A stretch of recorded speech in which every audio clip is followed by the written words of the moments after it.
I'll start with just injury updates. Savion Riley will be out this weekend. Hasn't been at practice this week, so not unexpected there. Junior Azibu is questionable. He's actually gotten some work this week, but he's just still dealing with some lingering pain, and we're going to wait till a game to kind of figure out what his potential contribution could be. But obviously want to be fair to him and make sure he's ready if we're going to put him on the field. BJ Anderson wasn't feeling well today, and so wasn't out here. We'll continue to monitor his situation moving forward. Other than that, we should look about like we looked last week. You mentioned learning how to win on Tuesday.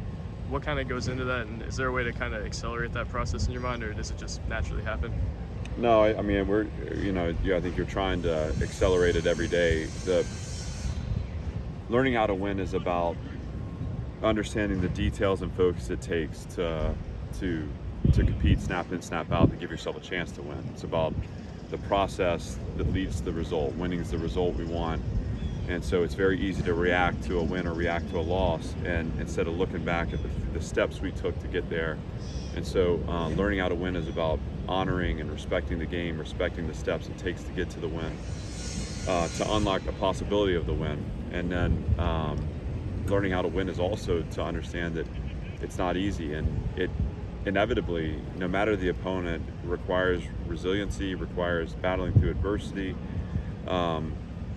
And so much of, in the moment, your reactions, your responses to the circumstances are about what level of belief you take and what story you're writing in the game. So when we face adversity, is it the story of a resilient team that battles back, that fights through mistakes, capitalizes on opponent mistakes, so on and so forth?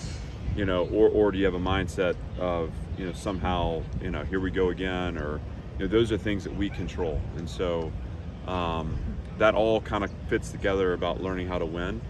But the biggest thing to me coming out of last week was, we're never going to play a perfect game, but we need to learn how to play a cleaner game and win in those controllables so that we are able to put pressure on the opponent. And what will happen at that point is you have a chance then to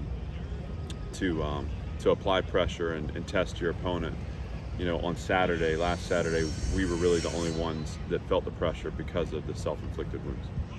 So are you planning to travel BJ and just see how he feels? Right now we are, yeah. We'll see just how he responds and what the doctors think is best for him. But I think we'll monitor it as we go and see how we come on. How much does small things done well factor into learning how to win, and what are some ways you think you guys could do the small things better than you did on Saturday? Small things done well on a structural level is about dominating your 1 of 11. So decisions with the ball at quarterback. Again, it's not about not throwing interceptions, because no one should play with that level of pressure or expectation. It's about understanding when throwing the ball away or taking a sack are good plays for us, and never missing in an area that we shouldn't miss. It's about securing the ball on the punt return. It's about the fundamental technical aspects of the communication points as we're getting close to the punt returner, what he needs to say to alert the blocker to either get out of the way or to strengthen in his technique to finish the right way. Small things done well. These are things we train all the time. At the point of attack, it's offensive lineman, what's my footwork, where's my hand placement, where do I accelerate, what are the communications that happen pre-snap that allow us to block movement and hopefully take a blitz and rather it be a negative yardage snap, create a big play out of it. That's all small things done well. So we look at it as process relative. Defensively, it's coverage structure. We know the weaknesses of the coverage. We understand where our eyes need to be. And when the ball snapped, rather than chasing the ball around, we're working off keys, we're anticipating, and we're beating the ball to the point of attack. And one of the things we say is get to our technique faster than the opponent. To me, that's small things done well on an individual level too. How important is it for you to have local Nashville players come in right away and play really well from a recruiting standpoint? We celebrate that. maybe wouldn't say like how important, but I would say we are really excited to have that be the case, and we believed in the guys that we've recruited from this area, and we know there are more out there. And I think one of our biggest challenges, but also an important part of the early aspect of this build is to really shift the narrative that surrounds this program here locally, to say people really understand what we're creating here and what we're building. And for the guys that have seen it and experienced it and chosen to be a part of it, for them to be here having success, I think paves the way for others to make the same choice. And it's gonna, we've been selling this for two years and change now, but to have the physical transformation going on, I think it just deepens this feeling of now's the moment, now's the time. Vanderbilt football is making a statement here moving forward. And the success that we long for, the sustained success, will be a lag effect of all this investment and excitement that we're feeling right now. With UNLV being such a far trip and obviously playing in a bigger stadium, is there anything that changes logistically, or is it kind of the same as normal?